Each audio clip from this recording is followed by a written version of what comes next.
Just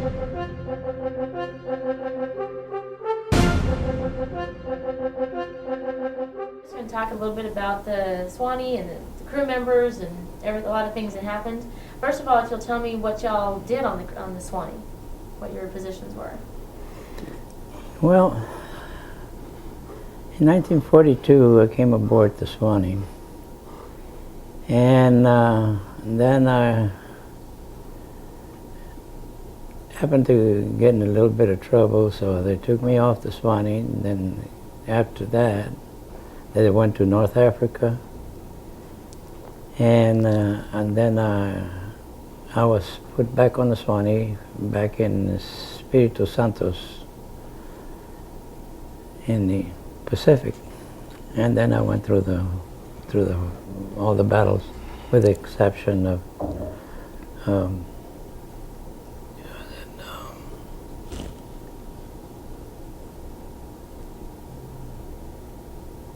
now it didn't come to my mind. I'm beginning to lose my mind too.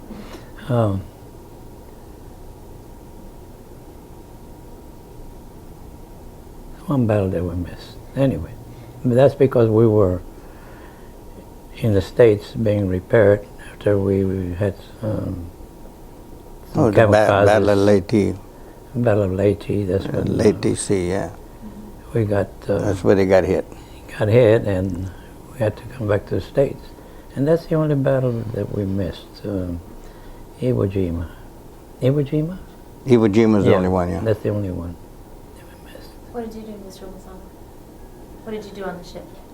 I was an aviation radioman on a torpedo bomber, crew member, air crew member. I come in the Navy at the age of 17, 1943, went through radio school in Memphis, Tennessee, went through gunnery school at that time was Hollywood, Florida. From gunnery school, went to pre-flight at Opelika, Florida. Then came back to Alameda, joined VT-40, which was destined to go on the Suwannee. And we went up to Livermore for shipboard landing practice, which was a grinder out there with the cables that catch your tail hook when you come in. And we practiced those, and then we were assigned to the USS Suwannee, and we got reprimanded a little bit for flying under the Golden Gate in formation out to land on the ship.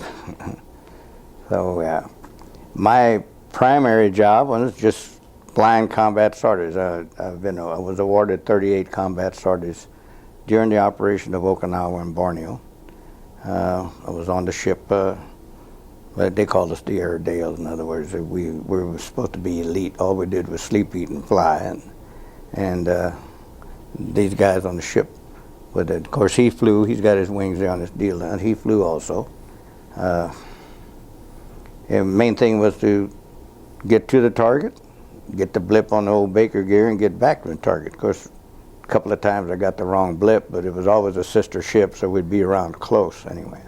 Of course, a lot of the weather that we went and flew in was pretty bad stuff, you know, like when your prop hits the swells or something, you're pretty low. But it was primarily being a radioman, doing my job as far as whatever transmissions we had to have.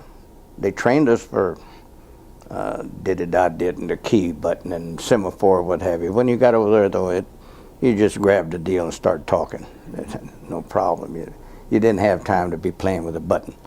So we had, I forget how many, about 3,000 shipboard landings and takeoffs. Every bit of it. And I think we got the record for a CVE and for our air group.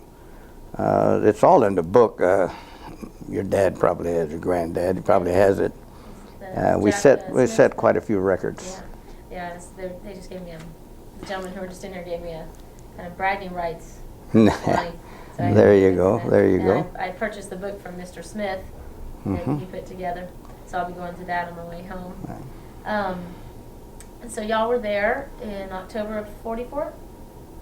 Yes. Can you tell me about what you recall? October of '44? No, I believe we hit Okinawa April Fool's Day of '45. Yes. Oh, okay. April Fool's Day of 1945, and October of '44 we were still in training around Livermore, weren't we? Yeah. Yeah, we didn't.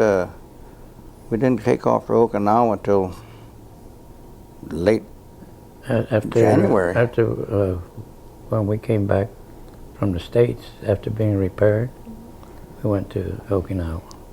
Oh, so y'all got on after it was prepared. Yeah, the Oh, ship, okay. it was hit by a kamikaze or Right. two at Leyte Gulf. Okay, then it went to Bremerhaven to be repaired, and after it was repaired, that's when I got on. I think he was on before. Yes. You were on, he was on during the kamikaze attack. Okay, tell me what you remember about that. So. Well, for one thing, they used to call it the milk run. We used to go up real early in the morning and try to soften up the Japanese by bombarding their airstrips, so they wouldn't be able to send up their planes after us. Then our ship would come in closer and bring in the TBMs and bombard the areas that were more valuable to the Japanese. And we had a lot of fun at the same time, because here they were thinking that it was airplanes that were coming in. So they would put in small lights on the landing strip for us to land, and we would come in and drop our bombs right along the lighted runway. That's what we call the milk run to Ishigaki and Miyako.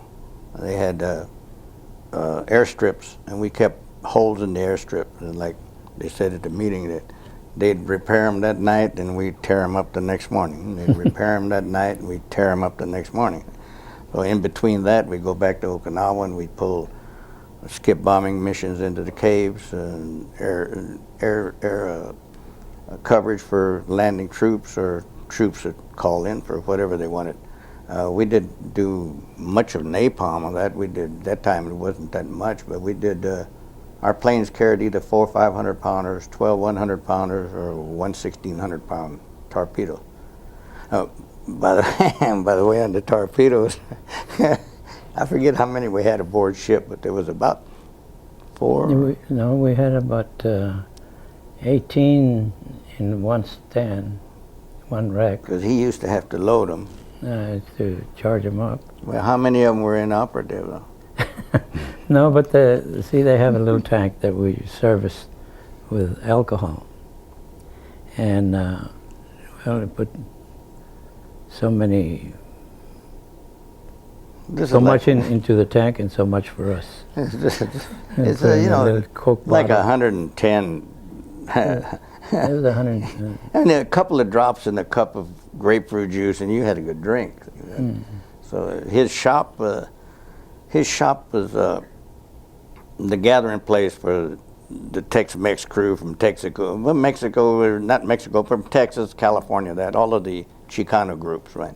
Way back then, we kind of, well, we still are clannish as far as that goes, but we'll talk about that. There was the things going by, but we used to get flour and stuff from home for manteca, and we'd make tortillas, right? No, we knew tortillas. the storekeeper, so we could get flour. We could get butter instead of lard. We had butter. Butter, yeah. And baking powder, and I would make tortillas, and then I would get some beans, navy beans, then I would boil them, and then add some of that red chili in them, and make some beans. Good bean tacos. And then out of navy beans, but we didn't have any pinto beans. so we had some potatoes, peel them, slice them, brown them a little bit, and then we can get some ham or bacon, put it in with it. Papitas con And jamon. then we make tacos. They didn't make our tacos, yeah. My dad used to send me some dried chilies, Of course, they were crushed, the powder form, So we would mix it with a little bit of tomato and make the hot sauce. So we were living pretty good. Yeah, we did. Yeah, quite a few of the gringos stopped by for a taco. Oh, yes. Yeah. And a little swig of grapefruit juice. No, but that we didn't overdo it. Not No, really, we didn't know. It was just enough to get happy. Just to be happy. That's all. Did y'all keep in touch over the years, being that you were both in San Antonio? You know, we live here in San Antonio. Yeah. He lives on the northeast side, and I live on over here by St. Mary's University. And just in these gatherings, that's when we meet. That's when we Yeah. do. Yeah. Well, when we first met after that, he was teaching machine shop Yeah. at St. Philip's College.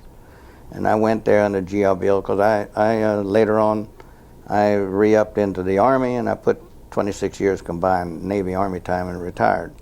And I was going to school under the Korean. I had the Korean GI Bill, and I had 2 tours in Nam, so I had the Nam GI Bill, and I was going to school to be a plumber.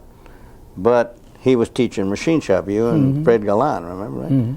And we met, he said, Parra, he was at Lozano. We hadn't seen each other into World War II, right? Yeah. And this was, I retired in '74. Last time we saw each other was in '45. Well, we just lived across town. But it's just different lifestyles, I guess, or different, whatever, whatever they were doing, we were doing, but we never did meet until I went to school. And then we met again. And from then on, we kept in pretty good contact. Telephone called us so. But other than that, we hadn't seen each other until '74, '75 when I started going to school. What was that like, not having seen him for years and then? Well, it was like yesterday, right? Oh, yeah. It was just, hey, man, isn't that the first thing we did? We went across the street and had a beer. Well, he never missed me, so I didn't miss him either. So. No, you know, it says, if you're around, you're around. If you're not, you're not. But, hey, we got together again, had a few beers, and, yeah. And that's it up until today. You know. We've been to a few of the reunions together. Cleveland, Seattle, I think we went to. I went, like I said, the last one I went to was Baton Rouge. I think I've been to about 5. You went about 3. About 5 or 6. Yeah, about 6. But What do you remember from when y'all were hit with the kamikaze the first time, first thing? well, I just so happened that I was on the way down to the mess hall to pick up some butter because I had gotten some bread that one of the guys had accidentally come across, you know, so I'll go get some butter. So I was going down, and that's when one of the first kamikaze hit. And so all the lights went out. Oh my gosh. So good thing I always carried a flashlight with me, so I made it out, came up on top, everything was smoking and everything. I didn't get scared. I was worried of what the guys that were waiting for me would do or would happen to them, you know. So I finally located him. And he says, get down, get down, get down. I said, why? Get down, let the smoke out a little bit. So he finally cleared out a little bit, and then we found out that we were hit in the back. So then, since I had worked in a shipyard before I went to the Navy, they needed somebody to go up there, and well, they had people, you know, but they weren't that much experience because I worked in the shipyard. So we one of the carpenters started cutting the deck, which was wood, and underneath was steel. It had a big old hole. So I said, well, we have to support that. I was worried of what the guys that were waiting for me would do or would happen to them, you know. So I finally located him. And he says, get down, get down, get down. I said, why? Get down, let the smoke out a little bit. So he finally cleared out a little bit, and then we found out that we were hit in the back. So then, since I had worked in a shipyard before I went to the Navy, they needed somebody to go up there, and well, they had people, you know, but they weren't that much experience because I worked in the shipyard. So one of the carpenters started cutting the deck, which was wood, and underneath was steel.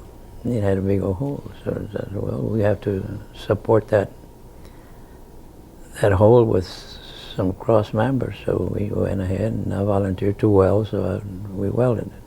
And so happened yesterday, you met this guy Purcell. Yeah, Purcell. He was one of the welders. So we both fixed it. And we had the carpenters put some more wood on top, you know, replace the pieces that were missing. And so then we got to receive our planes in return, you know. So they landed in time. They had enough fuel to land aboard. So that's one of the times that we got the presidential citation, that we had accomplished a mission, you know, damage like that, and then they bring in our planes. The second time, well, we did the same thing, but it took a little bit longer. But at the same time, it gives you a lot of experience, you know. I always did like to work anywhere, because I had a little bit of experience of everything. He was a good welder, good metal man, good carpenter as far as that goes. And so that's one of the things that I can remember well, you know.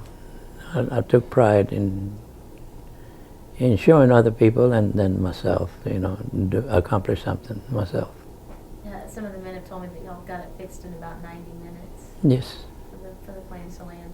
Mm-hmm. That's why you got the combination. Yeah, I wasn't there at that time, but the flight was waiting to land, and they got it fixed fast enough to land the fight. Yeah, I was later.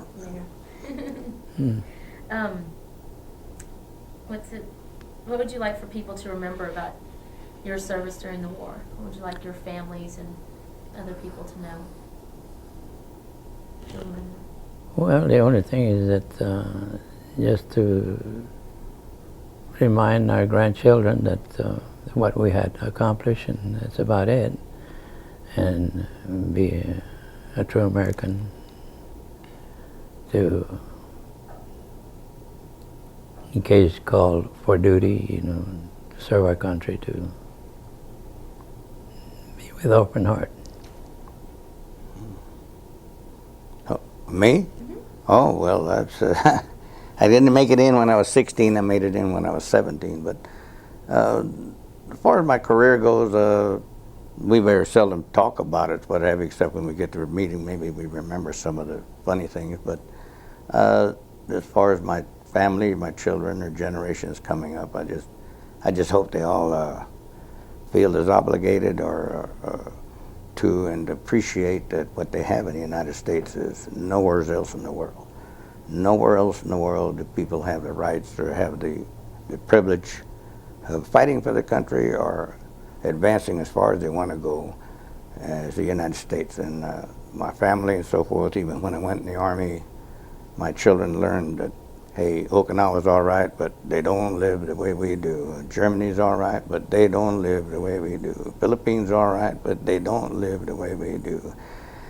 And all of them are pretty jealous of the United States.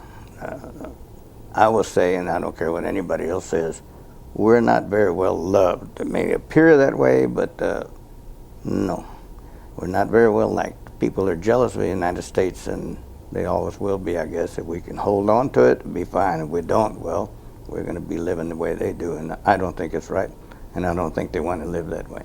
And I hope that they fight to keep what they need when they're needed, and not let it down.